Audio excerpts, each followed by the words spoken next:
which is kind of all Americans except for, weirdos like me. So, who do we have presenting to us? We have, wait, I actually have a sheet of paper here. Dave Romans. Okay, I didn't recognize you with the mask. Now I recognize you. Yeah. Yes, I had Ben Jabin, who welcome back to the committee. Ben, it's always good to see you. We've got new people running the Zooms who are just, are almost equal to how good you know. It's okay to say you upgraded. All right, he's doing a little better than you did. In any case, all right, Dave, welcome to the committee. You may begin. Thank you, Mr. Chairman, and I hope to not take an hour of your time on this. The fiscal briefing document is a very long document, but there's a quick look at the beginning that's about 7 pages. I'm going to just hit the highlights, and then I'm happy to answer any questions committee members have. So on that first page, you can see the overall state budget this year is about almost $63 billion. It's down about $1.1 billion versus last year. Primary reason for that is that there was a lot of federal stimulus money that is starting to dissipate, and so you see the federal dollars are actually down $1.7 billion, and that kind of pulls the overall budget down a little bit. The governor's budget leaves the general fund balance at the end of fiscal 24 of $820 million. This is an extraordinarily large general fund balance compared to prior years. The rationale, as we understand it, is to sort of mitigate the risks of a recession, having a little extra money in the general fund. To further mitigate the risks of the recession, the budget also leaves $2.5 billion in the state's rainy day fund. That's equivalent to 10% of general fund revenues. So about $3.3 billion of cash sort of set aside between the general fund and the rainy day fund. One other thing that's worth noting on this first page is on the federal funds, what's not included in the governor's budget for fiscal 24 is any competitive grants that the state could receive through the Infrastructure Investment and Jobs Act or the Inflation Reduction Act, both of which have billions of dollars that potentially the state could receive in the transportation area and the environmental area and kind of the energy efficiency arena. So there's likely to be more federal funds added at some future date. A lot of those competitions are just getting started, so we're not going to know for some time how much additional money the state will get. We turn to the next slide. Yep. So one key component of the governor's budget is that there are a number of items that are contingent on the enactment of legislation. So there's 3 targeted tax relief proposals in the governor's plan. The first is to extend enhancements to the earned income tax credit that were passed back in 2021. The governor would extend those permanently. In addition to providing a larger refundable earned income tax credit to eligible individuals, it also continues the eligibility for people who lack a Social Security number, which was another change that was made back in 2021. Second item is related to military retirement income. Right now, the state exempts from the income tax $15,000 of military retirement income if you're 55 and older, and $5,000 if you're under 55. The governor is proposing to increase that income threshold to $25,000 for everybody, whatever your age, next year, and $40,000 in the subsequent year. So a significant increase in the amount of income tax that they would be exempted, or income that would be exempt from the income tax. Then the final tax proposal is the child tax credit. The state has a small credit program. You have to have less than $6,000 of income to qualify, and the child has to be disabled. The governor's proposal would increase the income threshold to $15,000, and for children under the age of 6, they would qualify whether they're disabled or not. Over the age of 5, you have to be disabled to qualify. On the spending side, the biggest item, about $218 million of additional general fund spending, is contingent on enactment of legislation to accelerate the minimum wage phase into $15 an hour to this October. And the general fund cost is related to other things that were passed back when the minimum wage phase-in began, which were provider rate increases for developmentally disability providers, providers serving the people with behavioral health needs, and other Medicaid providers.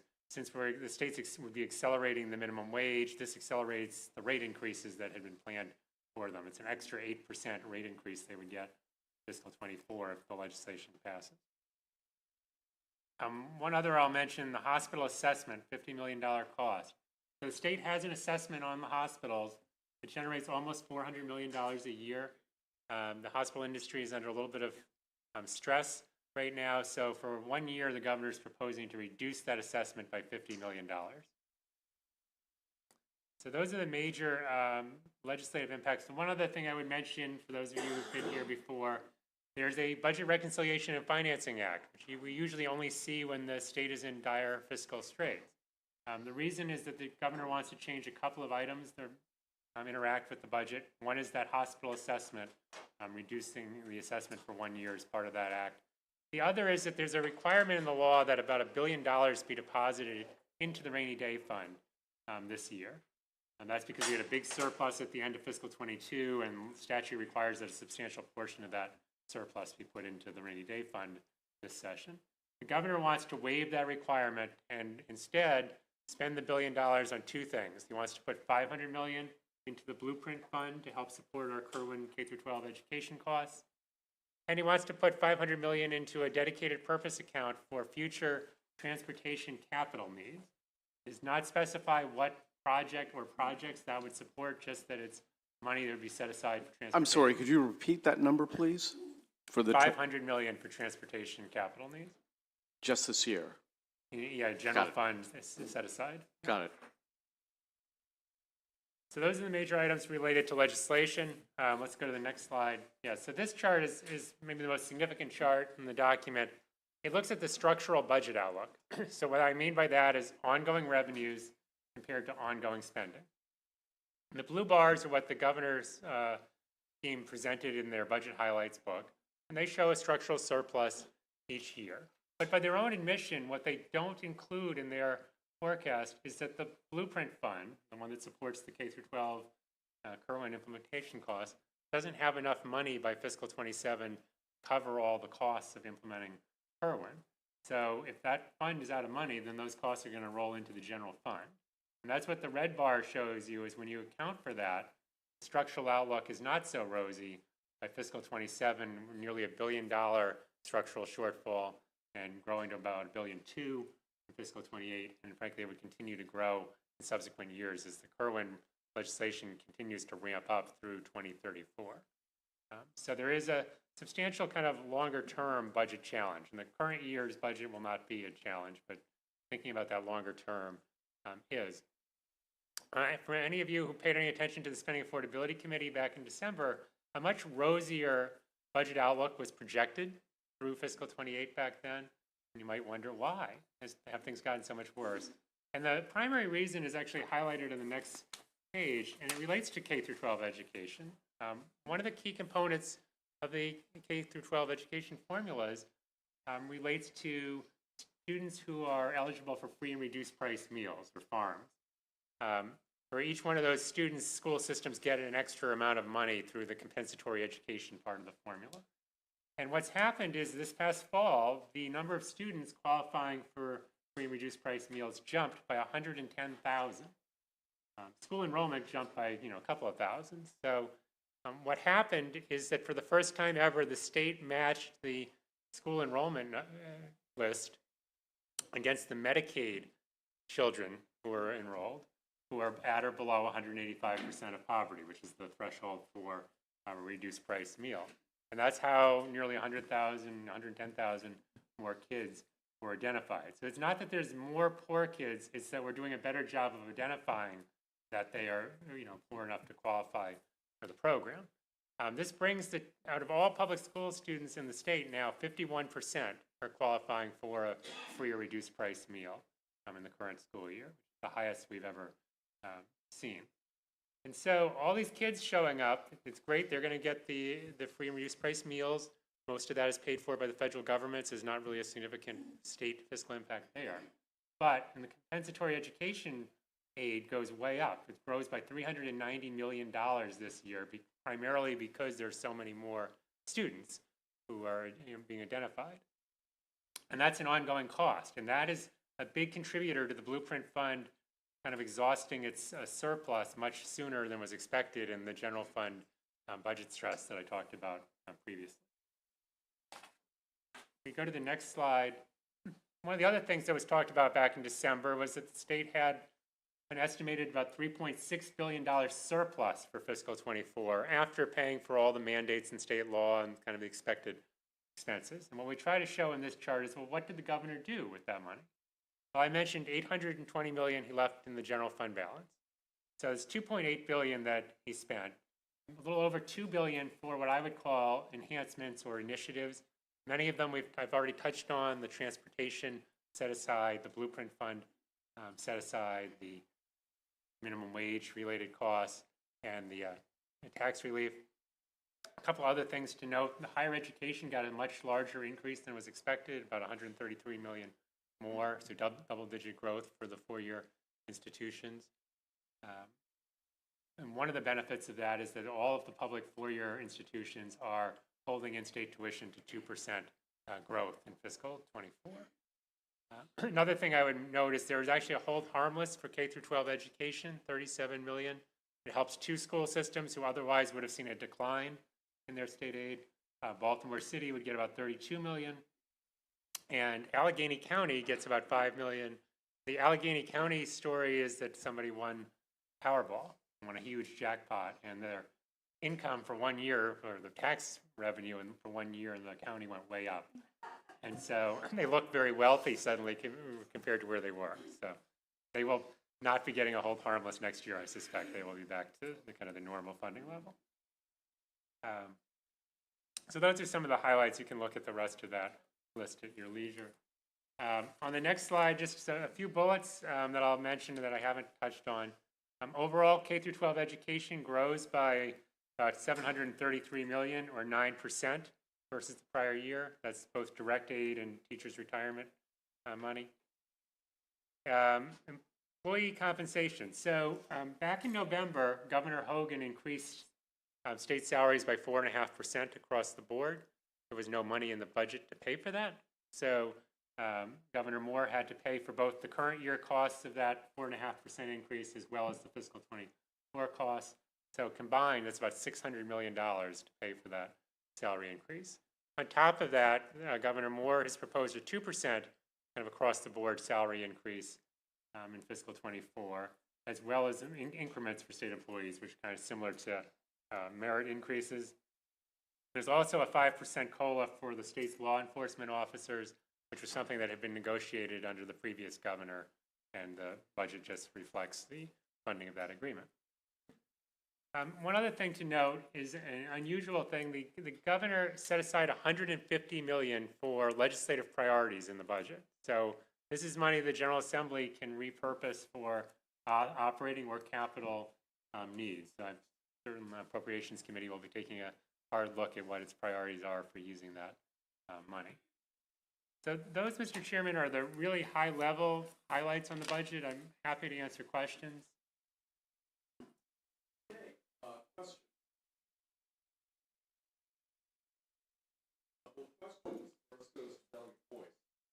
Thank you, Mr. Chair, and thank you so much for bringing these highlights.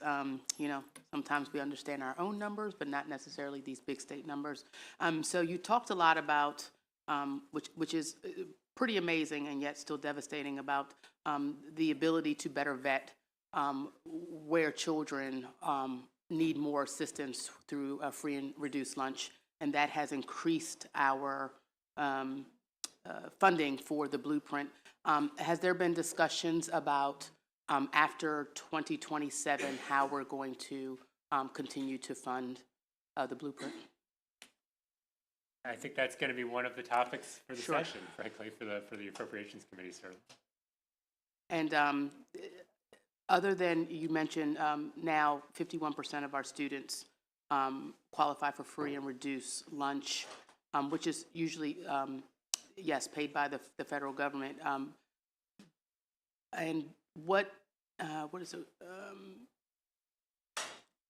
That causes an increase in the Blueprint, but is that the $390 million So What is the direct so cost? there's two things going Yes. on. There's the federal funding that will come into the budget to pay for the meals for the Right. kids. So that's a wash. Right. And the 390 million is our compensatory education formula, which is just one That's right. part of our K through Sorry. 12 formulas that is jumping so much because we provide additional funding to a school system for each child who is free and reduced price meal, not to pay for the meals, but to help pay for educating so the per child. pupil It's sort of allocation, used as yes. a proxy for disadvantaged kids who maybe need more support through the school system. Okay, and if we had not identified those additional children, how much would the blueprint have been pushed out to? 2028 or? Yeah, we thought you could get through almost through fiscal 28 back in December. You would have had to have a small general fund subsidy, like a couple $100 million of general Right. funds, not over So $1 billion. this is what's kind of caused it to kind of make it a little It's more. accelerated the timetable when a significant general fund investment is needed. Thank you so much. Thank you, Mr. Chair. I'm following up on Delegate Boyce's question. So the 500 million transfer to the potential transfer to the Blueprint Fund from the reduction in the rainy day allocation, is that going toward reducing the anticipated deficit? Is that what that is for? Or is that for Blueprint funding, current Blueprint funding for current programs? No, I mean, we'd have $500 million bigger general fund problem in fiscal 27, if not for that transfer. Okay, thank you. Next question goes to the Vice Chair, Delegate Stein. Thank you, Mr. Chairman. Thanks for your presentation, Dave. One question about the higher estimates of Medicaid and behavioral health costs of $432 million. Is that attributable largely to higher enrollments or high reimbursements or what? Yeah, the administration is assuming a much higher enrollment than Legislative Services was assuming back in the fall. We're a little bit skeptical that it's going to be quite as high as they're saying, and we'll be evaluating that. But that's the primary reason for that $400 million difference is just enrollment assumptions and slightly higher assumptions about medical inflation, but no policy decisions, no rate increases or anything. Okay, thank you. Before I recognize the next question, I wasn't probably paying close enough attention. Do you have a report for the line items that have to do with just for environmental and functions? I do not have one in the document. We can certainly, our analyst is working through those budgets, so we Okay. can certainly provide that as Not a rush, but whenever you have a chance to get that done, I and my committee would be very interested in seeing that.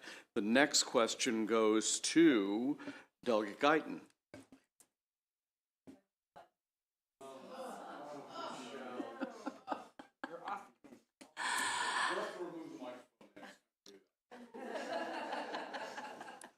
Thank you, Mr. Chair. Thank you for this briefing. I really appreciate you being here and explaining this so clearly. I was part of the Affordability Committee back in December, and this is a very different outlook. The Student Affordability, this is a very different outlook. So I have two questions, if that's okay. One, to follow up on my colleagues' questions about the Compensatory Education Fund. So this amount is increased not only because we're identifying more children, rightly so, who need supports in school, but is this number also encompassing the compensatory remediation that we had to go back and offer for our kids with IEPs after COVID? Because that's a huge number as well, but would not continue every year. This does not include that second piece. That's bad. Funded there are places where we're funding, additional services to try to help deal with learning loss. That's okay, thank you for that. And then my second question is to follow up on Delegate Stein's, because Medicaid increasement, rate increase has been a big concern of mine whenever we've upped the minimum wage. And what I think I just heard you say to him was that increase of rates was not included in these projections or in this funding, but that I thought I heard something earlier that said they were. Let me clarify. Okay. So there's two different things going on in that slide that had the initiatives and enhancements. what I didn't talk, and that, under the initiatives and enhancements, there are some enhancements for Medicaid. There is, for most providers in Medicaid, there's a 4% rate increase this year as sort of a base. Behavioral health is 3%. Those were statutorily mandated rate increases. On top of that, the governor would give them an extra 8% to all of those providers if the minimum wage is accelerated. So that's in the budget. Separate from that, we're showing about a $400 million cost increase from what was forecast in the fall for just regular Medicaid costs. That is not, anything to do with rate increases. It's just that there seems to be more kids and some greater inflation, but not specific rate increase. Certainly. Thank you so much. Yeah, and I do think the need is going to increase. Thank you. Next question goes to Delegate Hall. Thank you, Mr. Chair, and I appreciate, you providing us with this information. I was wondering if you could point me to some place where I could look at the investments in housing and in what particular programs the housing investment is being made into.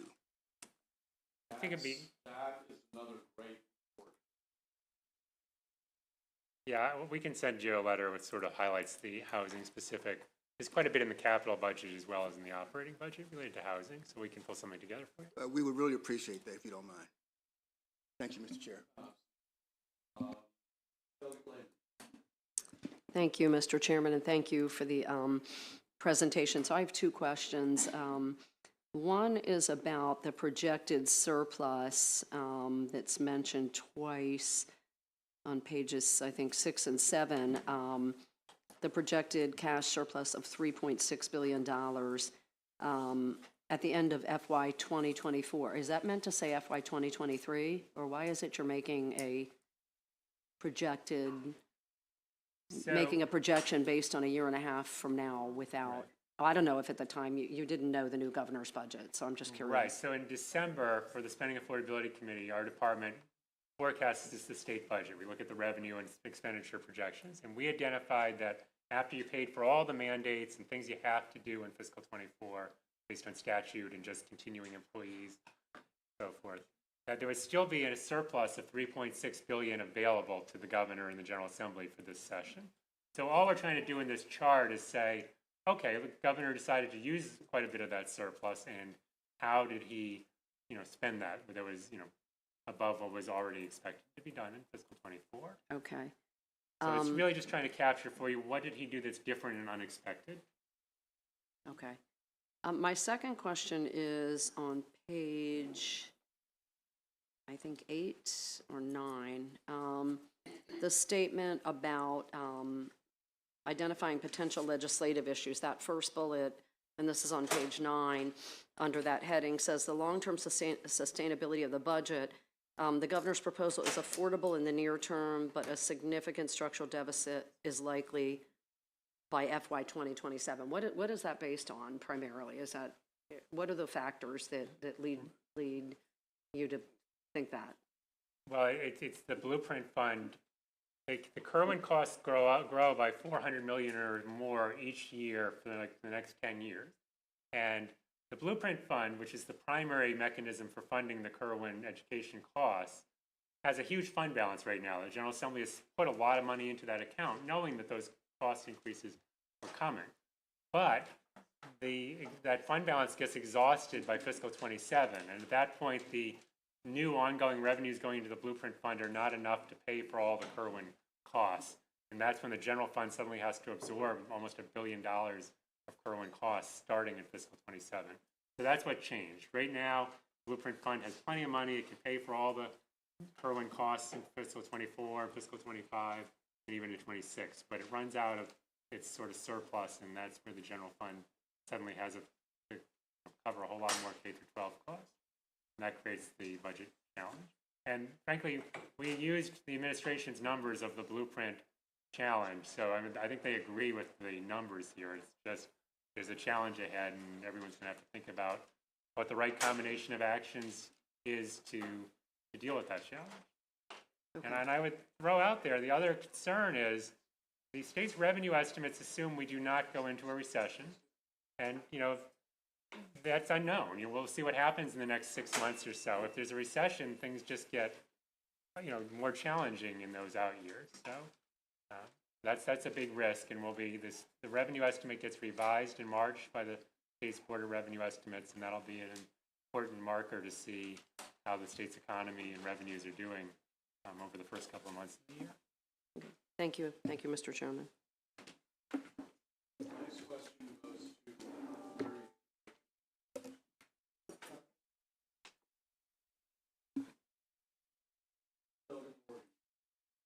Thank you, sir. Maybe a dumb question, but how much of the budget is mandated and how much of it is discretionary? Right, so we tend to lump mandates and entitlements together because the entitlements, there's some flexibility in entitlements. You decide how much the providers get paid and so forth, but the services are mandated. About 70% of the state budget is either a mandate or an entitlement. And then 30% becomes discretionary. Right. Okay, thank you. Thank you so much, and thanks for second bite of the apple. So you said recession, and it jogged my memory from a question I wanted to ask earlier about the fact that there's 51% of our students who qualify for free and reduced lunch. Is there a comparison with that as it relates to the labor market with individuals who have lost a job or still looking for a job, or individuals who may be underemployed right now, given the pandemic, when folks lost a lot of their jobs and have gone back to work or just getting back to work? Are there any analysis in that regard, especially as it relates to unemployment funds? I have not seen such an analysis. The state's unemployment rate is actually relatively low. We're higher than a lot of states, but we're at a low level, so there's not. Well, I mean, there's being employed, but there's also being underemployed. So I'm just curious about the state of the adult family as it relates to the fact that more children qualify because we can identify those children, they had already existed, or do they now exist because we're starting to come out of a pandemic, people are somewhat starting to stabilize or not? Just Right. wonder if there's a link. There's a couple of things that I think contribute to that 110,000 additional kids. One is I think it's mainly just because we finally matched against the Medicaid rolls and we identified kids whose families, for whatever reason, did not fill out the paperwork to identify the child as eligible for the benefit. Yeah. But the other thing there's two other things that are happening. One is that during the pandemic, the number of students identifying as free and reduced price meal dropped in each of fall 2020 and fall of 2021. And I don't think anyone believes that there were fewer poor kids in that time, when the worst of the pandemic was hitting. But we lost about 24,000 kids in the fall of 2020 versus the prior year, and another 24,000 in the fall of 2021. And one of the reasons for that is because there was a lot of enhanced federal food benefits. So families didn't really need to apply for free and reduced price meals to get the benefit. So we think a lot of families just didn't bother to do the paperwork because there was no benefit. So I think some of this 110,000 is people coming back who've been eligible but just didn't do the paperwork. Fair enough. Some of it is that the Medicaid just captured families that had just never bothered to do the paperwork. Okay. And then, there's probably something too that there's some additional families struggling, but I don't have any way to quantify what that number is. Thank you so much. We had some, I guess so let me ask this question about your recession estimates. Well, what economic growth estimates do you have? Do you know what the percentages are? I'm just curious. So, I don't know, do we have the whole document in there? Yeah, keep going. Yeah, go back to page 13 it was. Yeah. Back one. Yeah, there you go. Yeah, so this shows some of the kind of Maryland economy, and basically the Board of Revenue estimates went along with this with sort of modest employment growth going on, unemployment around 4%. State's revenue estimates largely continue sort of slow, but still growth year over year. Mm-hmm. Back in the fall, we did do a more robust analysis of what would a recession do to the state, and I can find it. Well, you know what? Don't bother, because maybe those numbers aren't as accurate as we would want them if they were in the fall. Well, I don't know. Yeah, I guess I would say that what we identified is sort of two risks. There's the risk of an actual, recession that's, leads to more people being unemployed, and obviously that flows through to our revenue. In addition to that, fiscal '22 was a high watermark for capital gains in the state. We were at an extraordinarily high level. The state's revenue estimate assumes we slip a little bit from that extremely high level, because it just doesn't seem sustainable. But we still are at an extraordinarily high assumption of capital gains in the current fiscal year's budget and for fiscal '24.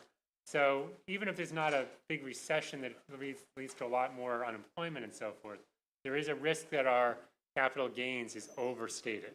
And that's one of the bigger concerns, is it's harder to see that coming sometimes in the revenue estimate than it is when you can see wage withholding month to month slowing down.